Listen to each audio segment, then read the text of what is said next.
What's up guys, I hope you are doing well. I am Veer, welcome to stellar family. तो कैसे हो मेरे दोस्तों, मैं आशा करता हूँ शानदार तरीके से आप लोग अपनी लाइफ को एंजॉय कर रहे हो, अपनी सेहत, फैमिली और पढ़ाई का ध्यान काफी अच्छे से रख रहे हो। इस वीडियो के अंदर में हम लोग इंपॉर्टेंट न्यूज एनालिसिस जो होता है उसको एमसीक्यू के थ्रू देखते हैं, यानी कि इसके क्वेश्चन किस तरीके से फ्रेम किए जा सकते हैं। एक आइडिया सा मैं आप लोगों को यहाँ पर देकर चलूंगा ताकि एग्जाम में आप लोग कंफर्टेबल फील करें।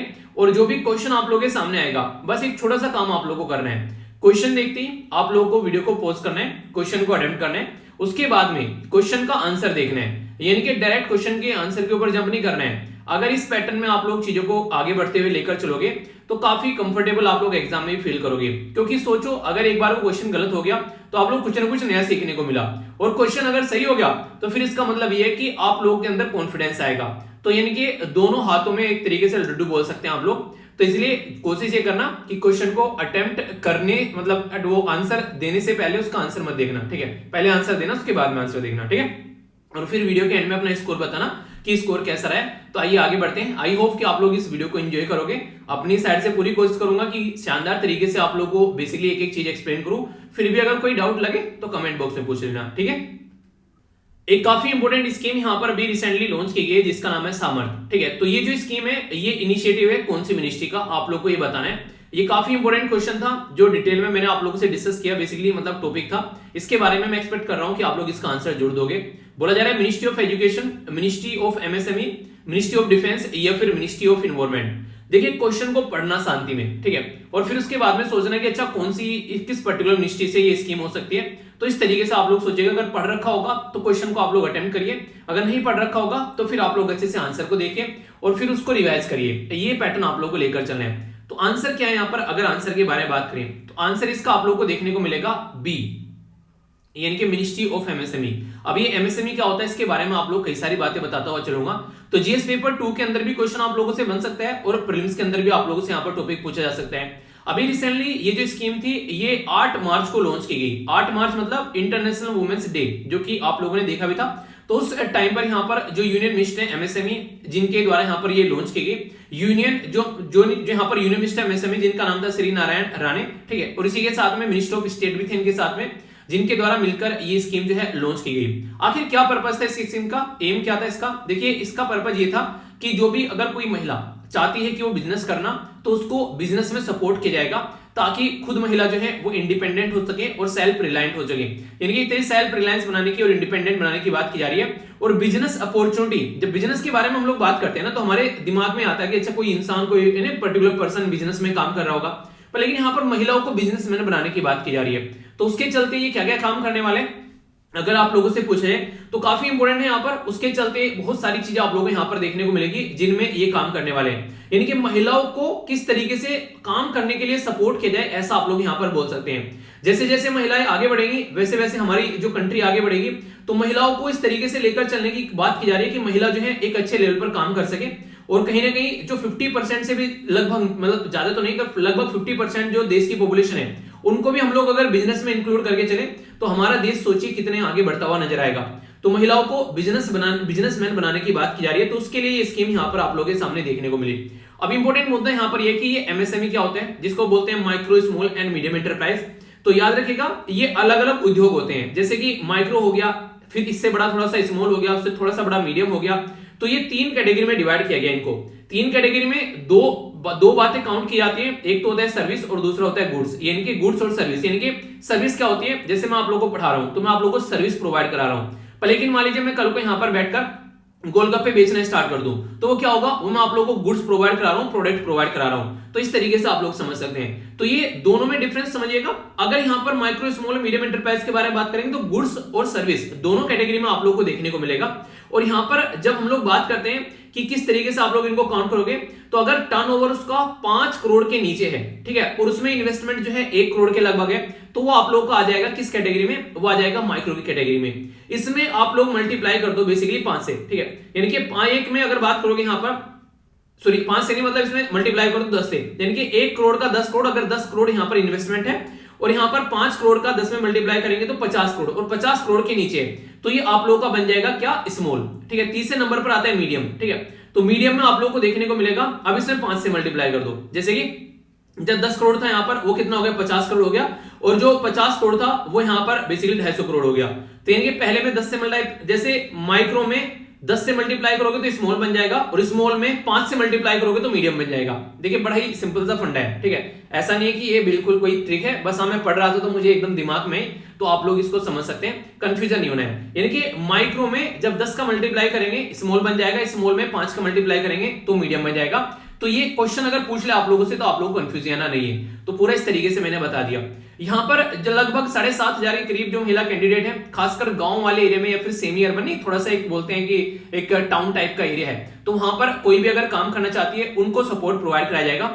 बहुत सारी महिलाएं जो हैं वो उनको अगर कल को डोमेस्टिक यानी कि देश के अंदर में, इंटरनेशनल यानी कि बाहर कोई एग्जीबिशन लगता है, एग्जीबिशन मतलब प्रदर्शनी, अपने प्रोडक्ट को दिखाने का काम, तो उसमें काफी सारी महिलाएं अपना प्रोडक्ट दिखा पाएंगी।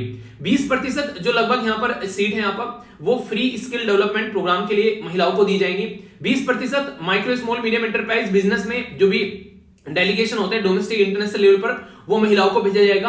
क्योंकि ऐसा नहीं कि अफगानिस्तान में महिलाओं को जिस तरीके से कहीं पर भी लेकर नहीं जाते हैं, अभी यहाँ पर जब वो मदद मांगने गए थे यूरोप के अंदर में, तो वहां पर भी ऐसे ही देखने को मिला। उन्होंने पूछा महिला तो इसमें नहीं है, तो कहीं महिला क्या करेगी यहाँ पर, हमें ना, तो वाली बातें नहीं होंगी, हमारी कंट्री में महिलाओं को साथ में लेकर चला जाएगा। इसी के साथ में 20% जो डिस्काउंट आप लोगों को देखने को मिलेगा प्रोसेसिंग फी के अंदर में। तो नेशनल स्मॉल इंडस्ट्रीज कॉर्पोरेशन है उसकी चीजें आप लोगों को यहाँ पर देखने को मिलेगी। तो ये सारा आप लोगों को मिनिस्ट्री ऑफ जो एमएसएमई के अंदर सारी चीजें नजर आएंगी। इसी के साथ में स्पेशल ड्राइव चलाई जाएंगी उनके रजिस्ट्रेशन के लिए, और एक उद्यम रजिस्ट्रेशन यहाँ पर ऑनलाइन आप लोगों को सिस्टम देखने को मिलेगा जिस पर आसानी से रजिस्ट्रेशन किया जा सकता है। और रजिस्ट्रेशन भी इतना आसान कि दर दर की ठोकरें न खानी पड़े, एक जगह जाओ और काम निपटा के आओ। तो यानी कि जैसे सिंगल पॉइंट रजिस्ट्रेशन हो गया, ठीक है। रो मटेरियल असिस्टेंस प्रोवाइड कराया जाएगा। इसी के साथ में टेंडर मार्केटिंग भी देखने को मिलेगी कि हम महिलाओं को सपोर्ट प्रोवाइड कराया जाएगा। तो ये एक तरीके से महिलाओं को सामर्थ्य बनाने की स्कीम है अगर कोई बिजनेस करना चाहती है, तो इंपॉर्टेंट है, इसके बारे में आप लोग याद रखिएगा, ठीक है। और महिलाओं के बारे में जब बात करें तो तुलसी गौड़ा का नाम मैंने अभी रिसेंटली आप लोगों से डिस्कस भी किया था, मैंने इनके बारे में आप लोगों को बताया भी था। बेसिकली एसएलवीपीडिया पर जब आप लोग जाएंगे तो कई सारी जो इंपॉर्टेंट पर्सनैलिटी हैं उनके बारे में मैंने आप लोगों से बातें शेयर की थी। अगर वुमेन इंपावरमेंट के बारे में कुछ लिखने के लिए आ जाए तो इनको आप लोग जरूर इंक्लूड कर लेना, काफी कुछ फायदा आप लोग को देखने को मिलेगा, ठीक है। तो यहाँ पर तुलसी गौड़ा जी के बारे में एक बार देख लेते हैं। यहाँ पर कुछ बातें जो कि आप लोगों को पता होनी चाहिए। यहाँ पर इनको इंसाइक्लोपीडिया बोला जाता है। बेसिकली फॉरेस्ट के बारे में काफी सारी नॉलेज इनके द्वारा एक्वायर की गई। इसी के चलते हमारी कंट्री में इनको जो हमारा सिविलियन अवार्ड होता है, जो बेसिकली पद्मश्री होता है, वो अभी यहाँ पर इनको पद्मश्री देकर नवाजा गया, ठीक है। 72 साल की हो चुके हैं। तो ऐसा नहीं है कि जिंदगी में आप लोग कुछ करना नहीं चाहते, तो मतलब कुछ करना चाहते तो कभी कर नहीं पाएंगे, कर सकते हैं अगर एक सही तरीके से पैटर्न को आप लोग लेकर चल पाते हैं। तो ये कई सारी बातें तो इनको पढ़ लेना थोड़ा सा। अगर आप लोग एक लड़की हैं और कल को चलकर इंटरव्यू देना चाहती हैं तो कई सारी प्रेजेंट पर्सनैलिटी के नाम आप लोगों से कोई पूछ ले तो आप लोगों को पता होना चाहिए। और एक और इंपॉर्टेंट बात, इंटरव्यू में तो पूछा जाए ना पूछा जाए, आप लोगों को पता भी होना चाहिए कि हाँ हमारी सोसाइटी में ऐसी महान पर्सनैलिटी है। आप लोगों को इंस्पायर करने के लिए अपने आप को अंदर से एक तरीके से इंस्पिरेशन आप लोगों को मिलेगी अगर ये चीजें आप लोग जिंदगी में पढ़ते रहोगे। तो कुछ भी चीजें पढ़ने के लिए मिले तो हमेशा अपने आप को एक पढ़ने के जोन में आप लोग को रखना है, ठीक है। तो पूरा डिटेल में मैंने एक स्कीम भी आप लोगों की कवर करा दी, क्या क्या चीजें हैं उसके अंदर में, कौन इसको लॉन्च कर रहे हैं, और पूरा क्वेश्चन भी कवर हो गया विद स्कीम, ठीक है। तो ये स्कीम आप लोग याद रखना, क्वेश्चन अगर बन जाए तो कंफ्यूजन नहीं होना है, ओके। इंपॉर्टेंट क्वेश्चन है, यहाँ पर बात की जा रही है कि यहाँ पर अगर सिटीज के बारे में बात करें तो यहाँ पर बात की जा रही है कि कौन सी सिटीज के द्वारा होस्ट की गई थी यहाँ पर कॉन्फ्रेंस ऑन वुमेन। तो यहाँ पर कॉन्फ्रेंस ऑन वुमेन कौन कौन सी अभी आप लोगों से डिस्कस करूंगा डिटेल में। मैंने पूरा टॉपिक आप लोगों को पढ़ाया था यहाँ पर, ये तो ये बताना है कि कौन कौन सी सिटी अब तक यहाँ पर इसको कंप्लीट करा चुकी है। एक तो है मैक्सिको, दूसरा है लंदन, तीसरा है कोपेंगन, चौथा है यहाँ पर नैरोबी। तो सही आंसर क्या है यहाँ पर? ए में बोला गया 1 2 3, बी में बोला गया 2 3 4, सी में बोला गया 1 3 4 और डी में बोला गया ऑल ऑफ द अबव। तो सही आंसर आप लोग इसको अटेम्प्ट कीजिए, देखता हूं कौन सही आंसर देता है, क्योंकि ये काफी डिटेल में मैंने आप लोगों को याद होगा मैप दिखाकर मैंने बेसिकली डिस्कस किया था। मैंने कहा कम से कम याद रहना चाहिए, भूल ना जाए कोई भी, ठीक है। तो इस तरीके से मैंने आप लोगों से डिस्कस किया था। तो किस किस को याद है जो मैंने आप लोगों को बताया था, पूरा एक चार्ट बताया था और उसमें मैंने आप लोगों से बीजिंग के बारे में बातें की थी। तो सही आंसर आप लोग बताइए क्या है यहाँ पर। तो सही आंसर देखने के लिए आप लोग थोड़ा सा यहाँ पर ये देखिए, अब आप लोगों को सारी बातें बताता हूँ। देखिए वुमेन इंपावरमेंट के बारे में अभी रिसेंटली जो सबसे रिसेंट अभी कॉन्फ्रेंस देखने को मिली, तब से अभी कोई कॉन्फ्रेंस नहीं हुई, वो बीजिंग में चाइना के अंदर देखने को मिली थी। तो बीजिंग में चाइना के अंदर ये 4th कॉन्फ्रेंस थी। उससे पहले यहाँ पर मैक्सिको, कोपेंगन, नैरोबी और फिर यहाँ पर चौथे नंबर पर। तो 1975 जब हमारे देश में इमरजेंसी लगी, जो कि आपातकाल जिसको आप लोग बोलते हैं, उसके 5 साल बाद में फिर 1980, इसके फिर यहां पर आप लोगों को 5 साल बाद में 1985, फिर 10 साल के बाद में यहां पर 1995 में यहां पर ये बीजिंग यानी कि चाइना के अंदर कॉन्फ्रेंस देखने को मिली थी। इसका बेसिक पर्पस ये था कि हम लोग जेंडर इक्वलिटी को आगे लेकर चलेंगे और वुमेन को इंपावर करेंगे। अगर कोई वुमेन जो है अपना लाइफ में कुछ करना चाहती है तो उसको सपोर्ट प्रोवाइड कराना है। तो इसके चलते यहाँ पर लगभग यहाँ पर 12 के करीब ऐसे एरिया थे जिनमें यहाँ पर फोकस करने की बात की गई। उनमें से कुछ का उदाहरण मैं आप लोगों को यहाँ पर दे भी देता हूँ, जैसे कि महिला के बारे में बात करें तो वुमेन और हेल्थ के बारे में बात करेंगे, ठीक है। इसी के साथ में पावर और डिसीजन मेकिंग के बारे में बात करेंगे, गर्ल चाइल्ड के बारे में बात करेंगे और वुमेन एंड इन्वायरमेंट के बारे में बात करेंगे। तो ये कई सारे एरिया आप लोगों को देखने को मिलेंगे। और अभी रिसेंटली अगर आप लोग बात करेंगे यूनाइटेड नेशन डेवलपमेंट प्रोग्राम के द्वारा ये क्वेश्चन बन जाएगा एग्जाम में, एक जरा सा क्वेश्चन देखने को मिलेगा और आप लोग बोलोगे क्वेश्चन कहां से आ गया, ये तो पढ़ा ही नहीं है, जबकि पढ़ा चुका हूं। बात करेंगे टेम्परेरी बेसिस इनकम किसके द्वारा रिकमेंड की गई अभी यहाँ पर महिलाओं के लिए, खासकर अभी कोविड-19 के टाइम पर। तो ये क्वेश्चन बड़ा ही बेहतरीन सा आप लोगों का बन सकता है। तो टेम्परेरी बेसिक इनकम यानी कि टेम्परेरी तौर पर एक बेसिक इनकम, इतनी इनकम की ताकि उनकी जिंदगी चलती रहे, ये किसके द्वारा रिकमेंड की गई थी? तो यूनाइटेड नेशन डेवलपमेंट प्रोग्राम के द्वारा यानी कि यूएनडीपी के द्वारा इसको यहाँ पर भी बताया गया था, ताकि महिलाएं जो है वो यहाँ पर प्रॉपर वे में अपना काम काज कर सके। तो ये काफी इंपोर्टेंट यहाँ पर मुद्दा हो जाता है। तो ये डायरेक्ट क्वेश्चन आप लोगों से बन जाएगा। तो मैक्सिको, कोपेनहेगन, नैरोबी और बीजिंग, ठीक है। मैक्सिको, कोपेनहेगन, नैरोबी, तो लंदन नहीं है। तो सेकंड अगर यहाँ पर आप लोग समझते हैं यहाँ पर अगर, तो आप लोग देखिए आप लोगों का पूरा आंसर निकल गया। यहाँ पर एक ऑप्शन के बारे में अगर आप लोगों को पता है कि ये नहीं है, बाकी के बारे में अगर ये पता नहीं है कि यार है कि नहीं है, पर ये पता है कि ये लंदन नहीं है, तो फिर आप लोगों का आंसर है आप लोग के सामने सी, ठीक है। तो इस तरीके से होता है ये एलिमिनेशन मेथड, आप लोग नॉर्मली इसको बोलते हैं, पर लेकिन रियलिटी में तभी काम करता है अगर आप लोगों ने कुछ पढ़ रखा हो। अगर आप लोगों को लगे यार ऐसे ही हवा में एलिमिनेशन मेथड काम कर जाएगा, तो यार देखो ऐसे तो ना हो पाएगा, ठीक है। तो कोशिश करो कि अपनी चीजों को उस तरीके से लेकर चलो ताकि दिक्कतें देखने को नहीं मिले, ठीक है। तो बेसिक चीजें कंफ्यूजन नहीं होना चाहिए। आसान सा क्वेश्चन है यहाँ पर, आप लोगों को पता होना चाहिए। अगर डिफेंस की तैयारी कर रहे हैं, एनडीए, सीडीएस, या फिर आप लोग पैरामिलिट्री फोर्सेस की तैयारी कर रहे हैं, ठीक है, असिस्टेंट कमांडेंट वगैरह बनना चाहते हैं, या फिर किसी भी तरीके से आप लोग देश के बारे में जानना चाहते हैं, तो मिलिट्री एक्सरसाइज एक काफी अच्छा तरीका होता है। आप लोग इनको आंसर राइटिंग में अगर यूज करना चाहें, डिफेंस रिलेशन में भी आप लोग इनको यूज कर सकते हैं। एक्सरसाइज मैत्रा शक्ति के बारे में यहाँ पर बात की जा रही है। तो मैत्रा शक्ति एक्सरसाइज के बारे में कई सारी बातें मैं आप लोग को बताने वाला हूं, तब तक आप लोग अटेम्प्ट कीजिए। फ्रांस, इंडोनेशिया, मलेशिया या फिर श्रीलंका, कौन से देश के साथ में मिलकर हमारी ये एक्सरसाइज आप लोग को देखने को मिलती है? तो बताइए, अटेम्प्ट कीजिए, देखता हूं कौन से आंसर देते हैं। तब तक मैं आप लोगों को यहाँ पर ऐसा है कि कुछ और भी बातें बताऊंगा जो कि आप लोग कंफ्यूजन में डालती हैं एग्जाम में, तो उनसे आप लोग बचकर रहेंगे, ठीक है। क्या क्या है वो, पहले तो आंसर दीजिए। देखिए आंसर दिए पहले, उसके बाद में आंसर देखिएगा। तो आंसर डी हो गया यहाँ पर इंडिया और श्रीलंका के बीच में यहाँ पर आप लोग यहाँ पर SLIN यानी कि SL से श्रीलंका, IN से इंडिया, ES से एक्सरसाइज। तो ये अभी यहाँ पर एक्सरसाइज जो है वो आप लोगों को देखने को मिलती है। और खासकर हमारी कंट्री जब बात करते हैं, जैसे अपनी कंट्री का प्यारा सा मैप है यहाँ पर, ये अब नीचे आप लोग आएंगे तो यहाँ पर आप लोग को इंडियन ओशन देखने को मिलेगा, उसमें यहाँ पर श्रीलंका लटका हुआ है। तो ये जो श्रीलंका है यहाँ पर, ये हमारी कंट्री का एक प्रोजेक्ट है जिसको बोलते हैं सागर, यानी कि security and growth for all in this region. In this region मतलब इंडियन ओशन रीजन में सबकी सिक्योरिटी और ग्रोथ के बारे में बात करेंगे। तो ये हमारी कंट्री में जो हम लोग बोलते हैं नेबर फर्स्ट पॉलिसी, यानी कि पड़ोसी फर्स्ट। वैसे तो लोग सब पड़ोसी से चिढ़ते हैं, पर लेकिन यहाँ पर हम लोग नेबर फर्स्ट यानी कि पड़ोसी फर्स्ट की पॉलिसी रखते हैं, ताकि पड़ोसी को साथ में लेकर चला जा सके। क्योंकि अगर पड़ोसी रूठ गए तो दूसरी गोद में जाकर बैठ जाएंगे, और ये दूसरी गोद में जाकर बैठेंगे तो फिर चाइना की गोद में बैठेंगे दूसरी किसकी में, और फिर हमारे लिए दिक्कत क्रिएट करेंगे। तो इसलिए यहाँ पर ये इंपॉर्टेंट है। यहाँ पर एक्सरसाइज जो है इंडिया और श्रीलंका के बीच में, ये यहाँ पर मैत्रा शक्ति और इसी के साथ में दोस्ती इंपॉर्टेंट है यहाँ पर, क्योंकि दोस्ती हमेशा इंपॉर्टेंट होती है। इसमें दोस्ती में आप लोगों को नहीं कि हर एक दोस्त कमीना होता है, तो यहाँ पर कुछ कमीने दोस्त है, जैसे श्रीलंका भी कमीना दोस्त है हमारा, क्योंकि जब भी ये मन करता है चाइना की गोद में जाकर बैठ जाता है, ठीक है। तो इसलिए दिक्कतें देखने को मिलती है। अब यहाँ पर ट्राइलेटरल मतलब 3 कंट्री मिलकर काम कर रही है, जैसे इंडिया और यहाँ पर मालदीव और श्रीलंका। तो ये 3 आप लोग याद रखिएगा, दोस्ती 3 के बीच में यहाँ पर, ठीक है। तो इसलिए कभी कभी खटास में भी आ जाती है दोस्ती। अब इतना तो मैंने आप लोग को बता दिया। अब क्वेश्चन कैसे बनेगा, अब आप लोग कंफ्यूजन में डाला जा सकते हैं, ये इंपॉर्टेंट है जो बताने जा रहा हूं, ध्यान से सुनिएगा। जब शक्ति के बारे में आप लोग बात करते हैं तो ये काफी इंपॉर्टेंट क्वेश्चन आप लोग का बन जाता है कि शक्ति जो है यहाँ पर बेसिकली अलग अलग तरीके से कंफ्यूजन में डाल सकती है। एक का नाम है शक्ति, एक का नाम है गरुड़ शक्ति, एक का नाम है हरिमोह शक्ति और एक का नाम है मैत्री शक्ति। तो जब क्वेश्चन का आंसर देंगे आप लोगों को, तो सारी की सारी शक्ति लिखी होंगी वहां पर। तो फिर आप लोग कौन सी शक्ति है तो आप लोग पहचान नहीं पाओगे कि श्रद्धा की शक्ति है, शक्ति का श्रद्धा है, तो सारी आप लोग को पता होना चाहिए। शक्ति कपूर की श्रद्धा मतलब कुछ गलत उल्टा हो गया, ठीक है। पहली शक्ति अगर प्योर शक्ति है तो फ्रांस, यानी कि फ्रांस जो है वहां पर शक्ति दिखाता है बेसिकली इंडिया के साथ में मिलकर, ठीक है। तो फ्रांस किसी के यानी कि किसी के आप लोग याद सकते हैं फ्रांस इतनी ताकतवर एक तरीके से शक्ति के साथ में चलता है, किसी के फांसे में नहीं आते, नहीं किसी के एक तरीके बुलावे में नहीं आता है, ठीक है। दूसरा है गरुड़ा शक्ति, ठीक है, तो इंडोनेशिया, ठीक है, तो यहाँ पर इंडिया और इंडिया, तो यहाँ पर गरुड़ा यानी कि गरुड़ा ताकतवर एक पक्षी होता है, तो दोनों को इस तरीके से आप लोग याद रखें ना कि यहाँ पर IND और IND, तो दोनों मिलकर एक तरीके से ताकतफुल, एक तरीके से गरुड़ा वाली शक्ति होगी, ठीक है। रावण को भाई साहब उड़ने नहीं दिया था, मतलब रावण को उड़ने दिया था, रावण जो लेकर जा रहा था काफी हद तक काम किया था, जब तक जान नहीं चलेगी तब तक बंदे ने छोड़ा नहीं, देखिए ना रावण के अंदर में चीजें आप लोगों ने, ठीक है।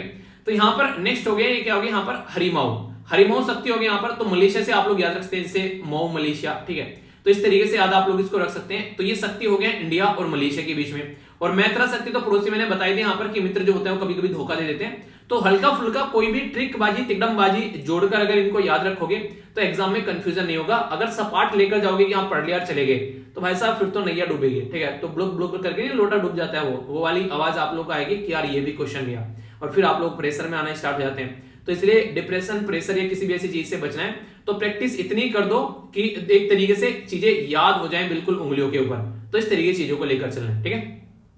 आगे बढ़ते हैं नेक्स्ट क्वेश्चन की ओर। ये भी एक बेहतरीन क्वेश्चन आप लोग इसको बोल सकते हैं, काफी डिटेल में मैंने आप लोग से डिस्कस किया था। यहाँ पर बात की जा रही है यहाँ पर किसके बारे में, चंद्रशेखर जो वेंकट रमन साहब थे उनके बारे में यहाँ पर बात की जा रही है। इसके चलते क्वेश्चन आप लोगों का यहाँ पर बन सकता है, क्योंकि मैंने डिस्कस भी किया था आप लोगों से एक इंपॉर्टेंट डे भी यहाँ से रिलेटेड। देखिए कौन कौन सी स्टेटमेंट करेक्ट है, और यहाँ पर जरूर नजर मान लिया करो यार करेक्ट है या फिर इनकरेक्ट है, फिर आप लोग बोलोगे कि यार फंस गए, तो फंसना नहीं है, ठीक है, फिर पता चला कि वही दिक्कत होगी, तो वो चीजें नहीं होनी चाहिए। तो यहाँ पर बात की जा रही है कि इनका जो काम था वो लाइट स्कैटरिंग के बारे में इनके द्वारा काम किया गया, जिसके चलते इनको नोबेल प्राइज मिला केमिस्ट्री के फील्ड में 1930 में। तो यहाँ पर रमन इफेक्ट इनके बेसिकली प्रोडक्ट को बोला गया, ठीक है। याद रखिएगा स्टेटमेंट में एक एक शब्द जो है वो आप लोगों को लटका सकता है एग्जाम में, तो इसलिए एक एक स्टेटमेंट जो शब्द का मतलब जो स्टेटमेंट का एक एक शब्द आप लोगों को पढ़ना होता है, तब चीजें आप लोग ढंग से समझ पाओगे, ठीक है। तो यहाँ पर ये हो गया बेसिकली पहली स्टेटमेंट, ठीक है। दूसरी स्टेटमेंट बोला गया कि 1954 में इनको भारत रत्न यानी कि इंडिया का हाईएस्ट अवार्ड दिया गया। सबसे ऊपर कौन सा होता है, भारत रत्न होता है, दूसरे नंबर पर होता है क्या होता है, पद्म विभूषण, तीसरे नंबर पर पद्म भूषण, चौथे नंबर पर पद्मश्री। तो ये याद रखिएगा, तो भारत नंबर चौथे नंबर का मतलब पहले नंबर का हाईएस्ट अवार्ड है। 1954 में यहाँ पर इनको दिया गया। नेशनल साइंस डे जो है वो 28 फरवरी को हम लोग सेलिब्रेट करते हैं। वो यहाँ पर इनका जो इफेक्ट था, रमन जो इफेक्ट था, उसी के नाम पर यहाँ पर इसको सेलिब्रेट किया जाता है।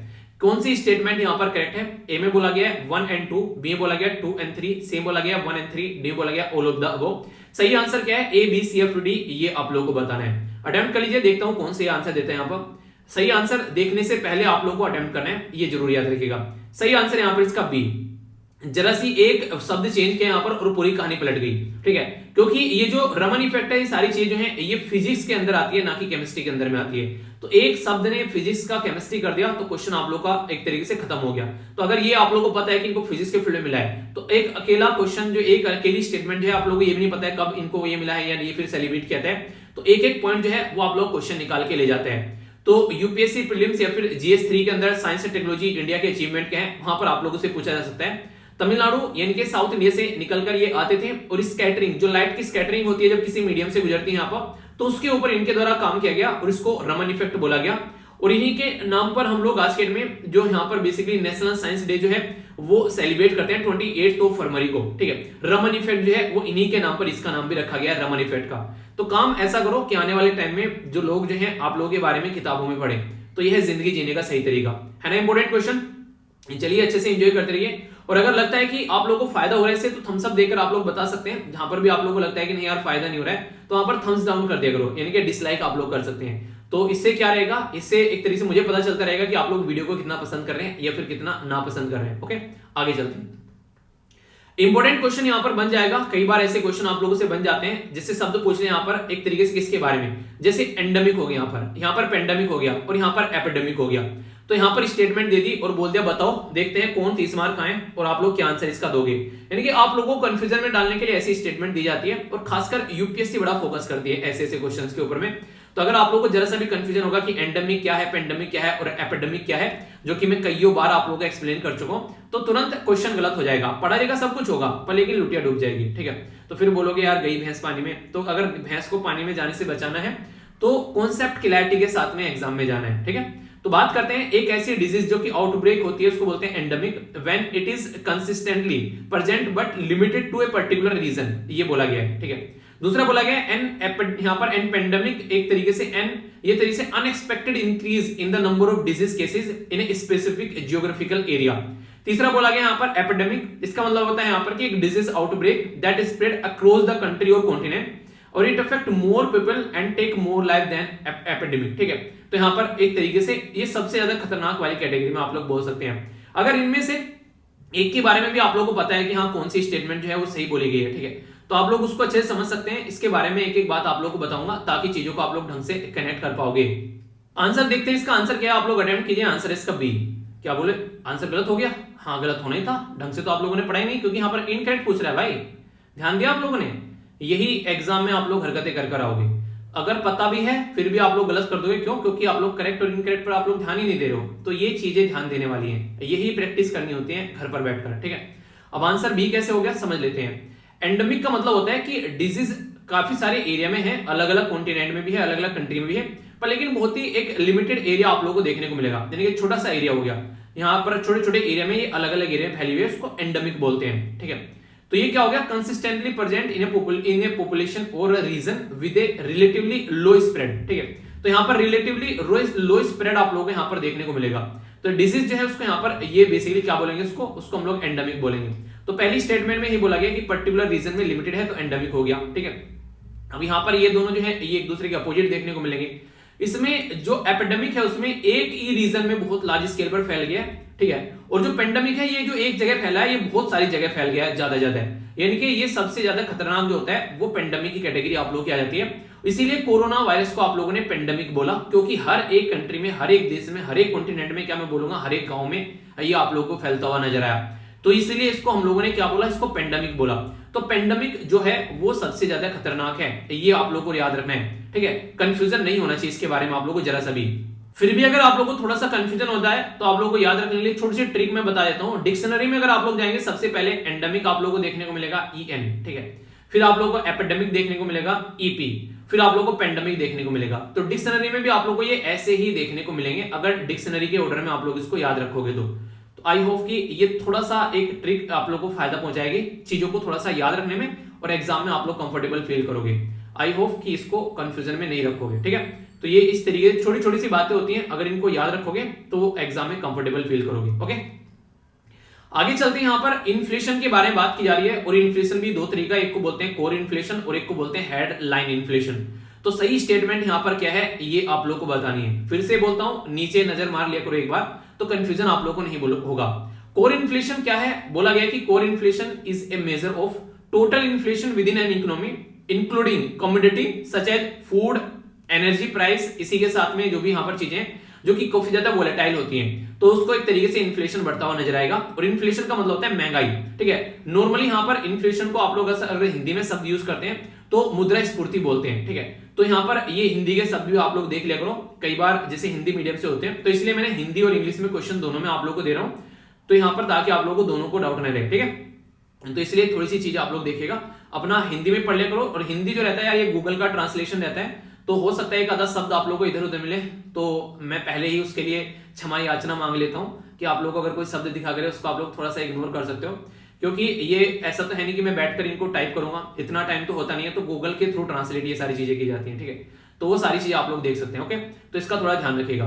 अगर बात करें हेडलाइन इन्फ्लेशन के बारे में, तो यहाँ पर ये बोला गया कि ये रिप्रेजेंट करता है लॉन्ग रन ट्रेंड जो होता है इन द प्राइस लेवल। ठीक है, और इसी के साथ में मेजरिंग लॉन्ग रन इन्फ्लेशन, ये बेसिकली जो price change should be excluded, यानी कि ऐसी चीजों को निकाल देते हैं जहां से प्राइस चेंज जो होता है वो एक्सक्लूड हो जाता है। आप लोगों को एग्जाम में भी अगर मैं बोलूं नॉर्मली अगर ऐसी कोई स्टेटमेंट दे रखी है तो याद रखिएगा ये हमेशा आप लोगों को नॉर्मली क्रॉस स्टेटमेंट आप लोगों को देखने को मिलेगी, यानी कि इसका तो यहां पर लिख देते हैं और इसका यहां पर लिख देते हैं मैक्सिमम टाइम। मैं 100% नहीं कह रहा हूं, पर फिर भी एक तार तुक्का मार मुक्का वाली बात आती है, तो ये थोड़ा सा उस तरीके से आप लोग देख सकते हैं। ठीक है, तो आंसर यहां पर इसका डी हो गया।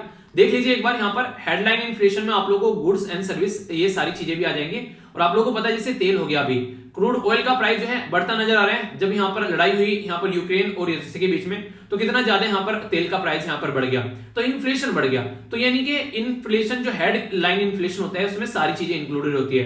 पर कोर का मतलब क्या होता है, आप लोगों ने द मूवी देखिए द कोर, उसमें पृथ्वी की कोर के अंदर वो जाते हैं। तो ये क्या हो गया, एक तरीके से अंदर की चीजों के ऊपर फोकस कर रहे हैं, यानी कि वो चीजें निकाल दी गई हैं जहां बहुत ज्यादा ऊपर नीचे चीजें होती हैं, बस वो चीजें रखी हुई जिनका प्राइस ज्यादा नहीं बढ़ता है। पर हाँ एक बात ध्यान रखिएगा, अगर किसी पर्टिकुलर टाइम पर बोला जाए यहाँ पर इकोनॉमी के अंदर यार कोर इन्फ्लेशन बढ़ गया है, तो समझ लेना इकोनॉमी की हालत जो है बहुत ही ज्यादा खस्ता हो रही है। कोर इन्फ्लेशन बढ़ने का मतलब यहाँ पर ये है, तो इसको आप लोग समझ कर चलिएगा।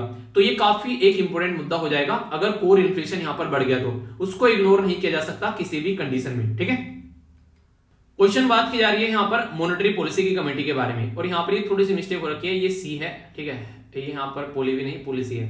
तो मॉनेटरी पॉलिसी कमेटी में यहाँ पर बोला गया कौन सी स्टेटमेंट करेक्ट है ये आप लोग को बताना है।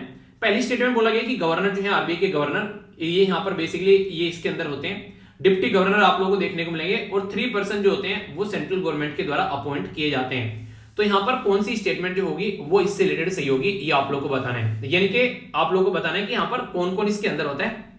डायरेक्ट बेसिकली क्वेश्चन पूछा गया है, ठीक है, तो इसमें आप लोग कंफ्यूजन नहीं होना चाहिए। तो आप लोगों को मैंने कई बार पढ़ाया इसके बारे में, तो देखता हूँ कौन कौन सी आंसर देता है, बल्कि मैं तो क्वेश्चन थोड़ा सा और अच्छे लेवल पर पहुंचूंगा मैं आप लोगों से। यहाँ पर आप लोगों को यहाँ पर ये बताना है कि अगर बात करें यहाँ पर 1934 का जो एक्ट था रिजर्व बैंक ऑफ इंडिया का, उसमें से यहाँ पर हम लोगों ने मॉनेटरी पॉलिसी कमेटी लगा ली है जिसको एमपीसी बोलते हैं। उसमें कौन सा सेक्शन है यहाँ पर जो कि अमेंडमेंट किया गया मॉनेटरी पॉलिसी कमेटी को उसके अंदर डालने के लिए, यानी कि जब थोड़ा सा दिमाग खराब ज्यादा होगा ना एग्जामिनर का, तो पता नहीं कहां कहां से क्वेश्चन निकालेगा। और खासकर अगर आप लोग आरबीआई की तैयारी कर रहे हैं या फिर बैंकिंग की तैयारी कर रहे हैं, तो ये चीजें थोड़े से अच्छे लेवल पर आप लोगों को लेकर चलनी है, ठीक है, क्योंकि वहां पर इकोनॉमी के खासकर अच्छे लेवल के क्वेश्चन पूछे जाते हैं, ठीक है, तो उसको आप लोग ध्यान रखिएगा।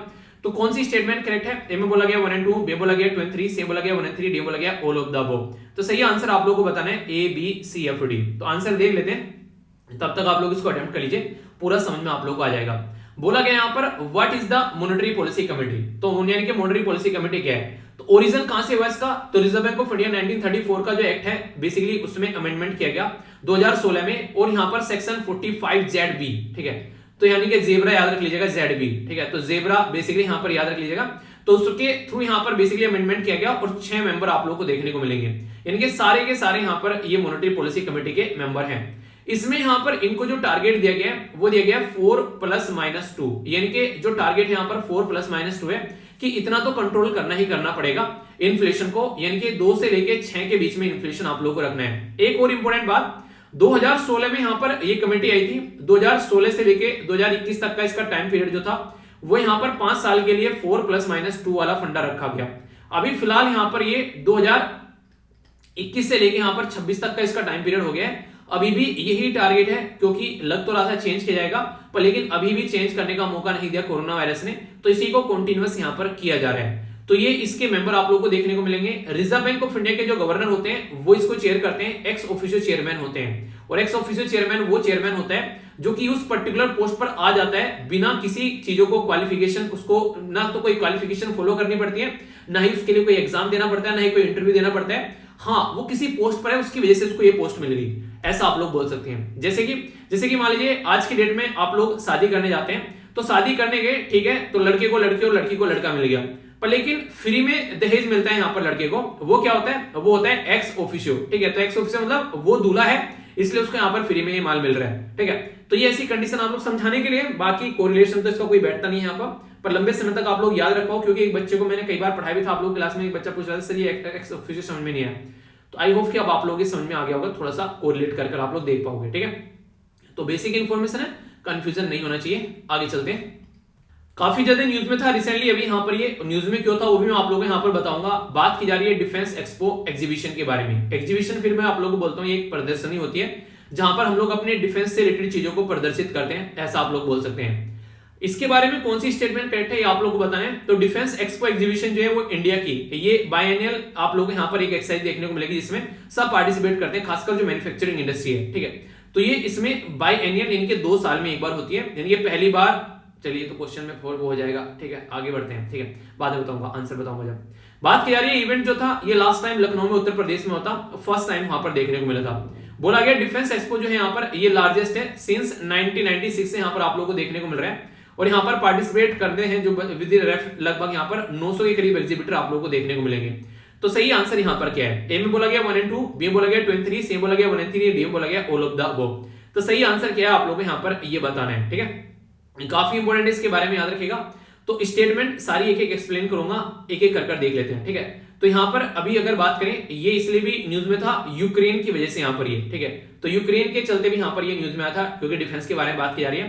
तो आंसर यहां पर सी हो गया 1 और 3, और यहां पर ये वाली गलत होगी, क्योंकि फर्स्ट टाइम लखनऊ में नहीं देखने को मिला था। समझते हैं क्या क्या मुद्दा है यहाँ पर। डिफेंस एक्सपो एग्जीबिशन जो है ये बाई एनुअल आप लोगों को यहाँ पर ये एक तरीका सिस्टम देखने को मिलेगा, जो लास्ट टाइम 2020 में यहाँ पर ये लखनऊ के अंदर हुआ था। और यहाँ पर अब की बार जो है रिसीव किया गया कि 900 के करीब एग्जीबिटर यहाँ पर आने वाले हैं। यहाँ पर बात करें तो लगभग एक्सपेक्टेशन ये लगाई जा रही है कि 1000 से ज्यादा लोग यहाँ पर आएंगे गांधीनगर गुजरात के अंदर में। तो ये इंपॉर्टेंट है यहाँ पर। इसी के साथ में जो थीम ये है यहाँ पर बेसिकली एक तरीके से ड्यूरिंग द इवेंट जो ड्रोन शो किए जाएंगे, और एक तरीके से यहाँ पर on the theme of expo. तो कई सारी चीजें आप लोग यहाँ पर देखने को मिलेगी कि कैसे कैसे यहाँ पर चीजों को हम लोग लेकर चलने वाले हैं, ताकि हमारी कंट्री में इन्वेस्टमेंट आना स्टार्ट हो जाए और कल को चलकर हमारी कंट्री जो है वो मैन्युफैक्चरिंग में हब बना सके हम लोग इसको। तो इंडियन नेवी जो है यहाँ पर वो शोकेस कर रही है अपनी कैपेबिलिटीज साबरमती रिवर फ्रंट के ऊपर में, जो कि आप लोग गुजरात में देखने को मिलेगी।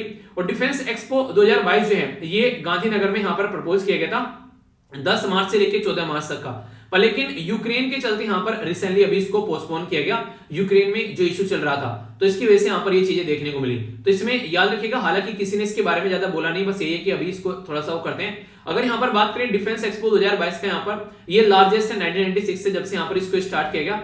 और इसी के चलते यहाँ पर एक्सपेक्टेशन की जा रही है कि और ज्यादा लोग पार्टिसिपेट करेंगे। अराउंड 800 के करीब एग्जीबिटर यहाँ पर आने वाले हैं, 100 के करीब अदर, और फ्रॉम 55 कंट्री से यहाँ पर लोग आप लोग को पार्टिसिपेट नजर आएंगे। 1 लाख स्क्वायर किलोमीटर में फैला हुआ ये एरिया होगा, जहां पर ये सारी सिचुएशन आप लोग को देखने को मिलेगी। तो यानी कि काफी बड़ा एक इवेंट आप लोग इसको बोल सकते हो, हल्के में नहीं ले जाएगा, ऐसा बोल सकते हो, ठीक है। आसान सा क्वेश्चन है, पर लेकिन कई बार न्यूज में रहता है तो एग्जाम में बन जाता है। यहाँ पर बात की जा रही है ईरान न्यूक्लियर डील के बारे में, जिसको JCPOA भी बोला गया है। ये JCPOA क्या है, इसकी फुल फॉर्म आप लोग बताइए। तब तक क्वेश्चन अटेम्प्ट करते हैं, फिर आगे बढ़ते हैं, फिर मैं आप लोगों को सारी बातें बता दूंगा, ठीक है। इसमें कौन कौन सी कंट्री है? USA, UK, France, Germany, China, Russia और जापान। तो करेक्ट स्टेटमेंट आप लोग को बतानी है। तो कौन कौन सी कंट्री आप लोग यहाँ पर इसमें देखने को मिलेगी, ठीक है। तो यहाँ पर पहले में बोला गया है बेसिकली ए में बोला गया 1 2 3 4 5 6, यानी कि 6 बोल दिए गए। दूसरे में 1 छोड़ दिया गया, 2 3 4 5 6 7 है। तीसरे में यहाँ पर 1 2 3 4 छोड़ दिया गया, 5 6 7 है, या फिर ऑल ऑफ द अबव है। सही आंसर आप लोग को यहाँ पर बताना है, ठीक है। तो अगर बात करें यहाँ पर, एक तो नाम से आप लोग समझ सकते हैं P5+1, तो एक कॉमन सेंस लगाएंगे तो 5 तो परमानेंट मेंबर हो गए, अगर उनके बारे में आप लोगों को पता है। तो परमानेंट मेंबर में कौन है अगर आप लोगों को ये पता है, जैसे यूएसए हो गया, ठीक है, यूके हो गया, फ्रांस हो गया, चाइना हो गया और रसिया हो गया, यानी कि ये तो है ऑलरेडी, ठीक है। 5 परमानेंट मेंबर आप लोगों को देखने को मिलेंगे।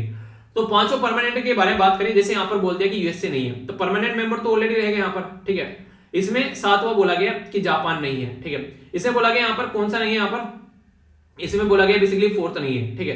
तो 4th यानी कि जर्मनी नहीं है, ठीक है। तो ये आप लोग को देखने को मिलेगा। इसमें ऑल ऑफ द अबव है, तो ऑल ऑफ द अबव तो होने वाले ही नहीं यहाँ पर। तो यानी कि जापान का कोई आसपास ही मतलब बैठता नहीं है, आप लोग ऐसा बोल सकते हैं, ठीक है। तो जापान को कौन इंक्लूड करेगा यहाँ पर अलग से? तो यहाँ पर 6 मेंबर आप लोग को देखने को मिल रहे हैं, और यूरोपियन मेंबर नॉर्मली देखने को मिलते हैं। तो थोड़ा सा भी अगर आप लोग सोचोगे ना इसके बारे में, तो आंसर आप लोग आसानी से दे सकते हैं। तो इसके बारे में समझ लेते हैं। बेसिकली अगर बात की जाए इसके बारे में, कल को क्वेश्चन बन जाए कि ये कहां से निकल कर आया एग्रीमेंट और क्या है, तो याद रखना बराक ओबामा जी के टाइम पर यहाँ पर ये साइन किया गया था। और उस टाइम पर जब साइन किया गया तो ये पर्पस था कि ईरान को कम से कम ऐसा करना है ताकि ईरान जो है कल को न्यूक्लियर बम न बना सके, जो भी एनर्जी है उसके पास में उसको ढंग से यूटिलाइज कर सके। तो इसलिए यहाँ पर इसका ईरान न्यूक्लियर डील तो हम लोग कॉमन शब्दों में बोल देते हैं, जैसे एनुअल फाइनेंशियल स्टेटमेंट को हम लोग बजट बोल देते हैं, ऐसे इसका छोटा सा नाम रख दिया गया। पर इन रियलिटी इसको joint comprehensive plan of action बोलते हैं। Joint comprehensive plan of action इसका नाम है, जो रियल नाम डॉक्यूमेंट्स में आप लोग को देखने को मिलेगा। इसमें P5 यानी कि परमानेंट 5 मेंबर, जिसमें चाइना, फ्रांस, जर्मनी, रसिया और यूके, यूएसए देखने को मिलेंगे। यूरोपियन यूनियन भी है वैसे तो, पर लेकिन यहाँ पर नॉर्मली आप लोग समझ सकते हैं कि जर्मनी है। यूरोपियन यूनियन तो ऐसे एक तरीके से ग्रुप हो गया मेंबर का, क्योंकि यूरोपियन यूनियन का जर्मनी भी आ गया, यहाँ पर फ्रांस भी आ गया। तो वैसे कहीं ना कहीं आप लोगों को टंगा मिल ही जाता है, पर लेकिन वैसे यहाँ पर P5+1 बोला जाता है इसको यहाँ पर बराक ओबामा जी के द्वारा साइन किया गया था, ताकि यहाँ पर 2015 में चीजों को नॉर्मल लेकर चला जा सके। पर सर फिर इंसान डोनाल्ड ट्रंप साहब आ गए और उनके द्वारा हरकतें की गई उल्टी सीधी। पहले से यहाँ पर बेसिकली पुराने टाइम से मिसट्रस्ट रहता है यहाँ पर एक तरीके से कंट्रीज के बीच में। 1979 इस्लामिक रिवॉल्यूशन हुआ, तब से लेकर चीजें देखोगे तो इसके चलते ये मिसाइल वगैरह नया बना सके और कल को चलकर नॉर्थ कोरिया वाला फंडा ना हो जाए। तो ये सारी चीजें आप लोगों को देखने को मिलती है, तो आसानी से काम किया जाता है। तो इकोनॉमिक सैंक्शन को हटाने की बात की गई थी, पार्शियली हटाया भी गया, तो फिर से इसको रिवाइव भी करने की बात की जा रही है, ठीक है। तो ये काफी इंपॉर्टेंट क्वेश्चन बन जाएगा। आंसर ए हो गया। याद रखिएगा G7 के बारे में पूछा जा सकता है, G20 के बारे में पूछा जा सकता है, ठीक है। आप लोगों से यहाँ पर ईरान न्यूक्लियर डील में P5+1 के बारे में पूछा जा सकता है, क्वाड के बारे में क्वेश्चन बन सकते हैं। ये सारे ऐसे टॉपिक हैं जो रेगुलरली और कंटिन्यूअसली लगातार न्यूज में आप लोग को देखने को मिलेंगे, तो कंफ्यूजन नहीं रखना है किसी भी तरीके से, ठीक है। तो आगे बढ़ता हूं, ये काफी इंपॉर्टेंट है, इसके बारे में आप लोगों से क्वेश्चन पूछा जा सकता है। B3W शॉर्ट फॉर्म में दे देंगे, और ऐसे क्वेश्चन में बड़े फ्रीक्वेंटली एग्जाम में आप लोग बनते हैं। उनको लगता भी है कि हाँ कम से कम इस तरीके के क्वेश्चन पूछ रहे हैं, तो बच्चे को पता नहीं होगा और उनका काम सेलेक्ट करना नहीं है, उनका काम है रिजेक्ट करना। तो B3W की पहले तो आप लोग फुल फॉर्म बताइए किसको पता है, और फिर यहाँ पर ये पता तब चलेगा कि किसका है ये। G20 का ये इनिशिएटिव है, G7 का है यूएन सिक्योरिटी काउंसिल का है, या फिर नेटो का, ये आप लोगों को देखने को मिलेगा, इनके नॉर्थ अटलांटिक ट्रीटी ऑर्गेनाइजेशन।